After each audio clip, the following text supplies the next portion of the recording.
কিষেনলাল দাস, এটা তোমার হাতে কি? এটা তুমি কোন ওষুধ খাচ্ছ? মরিঙ্গো। মরিঙ্গো। কতটুকু? 1 মাস খেলাম আমি। 1 মাস খেয়েছো? ভালো হয়েছে। কটা করে খাও? 4টা করে। 4টা করে। কিভাবে খাও? উষুম জল দিয়ে হুম সকালে সকালে বাসি পেটে হুম মুখটা ধুয়ে খাই 4টা করে গুলি। ভালো হয়েছে। তখন মানে ওষুধগুলো খাতে খাতে আমাকে ভালো লাগলো।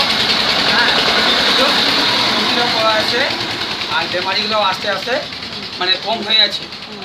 তো এখন টাকার অভাবে আমি খেতে পারছি না। ঠিক আছে, টাকা হলে খাবা। হ্যাঁ, খাবো। কি অসুখ সারাইছে তোমার খেয়ে? ওই যে মানে পায়খানা করতে বসছিলাম, ওই রক্ত বারো ছিল, হুম ওটাও কমও ছিল। হুম আর পেটের মধ্যে ওগুলা গুলিগুলা হয়েছে টিউমারের মতো, ওটাও কমও ছিল। হুম তারপরে কোমরের ব্যথাটা ওটাও কমও ছিল হুম। আস্তে আস্তে। আর মানে শক্তি ছিল বেশি, শক্তিটাও বেশি পাচ্ছিলাম। শক্তি পাচ্ছিলাম। হ্যাঁ, মানে তার জন্য আর কি আমি টাকার অভাবে আমি খেতে পারছি না এখন। দেখি না হলে জমিটাই বন্ধক দেবো, জমিটা বন্ধক দিয়ে আমি খাবো। কিন্তু খাবা? খাবো। তোমার কিরকম মনে হচ্ছে যে ভালো লাগছে ওষুধটা আমার, ভালো? খুব ভালো।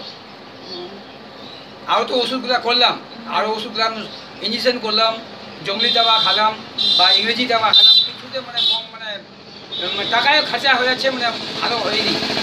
এইটা ওষুধ আমাকে হয়তো এমন ভালো লাগলো, উপরবেলা কৃপায় খুব ভালো লাগলো। আমি ওইটাই ওষুধ খাবো। ঠিক আছে, তাহলে আপনি মরিঙ্গোকে থ্যাংক ইউ বলবেন। ঠিক আছে, মরিঙ্গো লোককে খেতেও বলবেন নাকি? হ্যাঁ হ্যাঁ।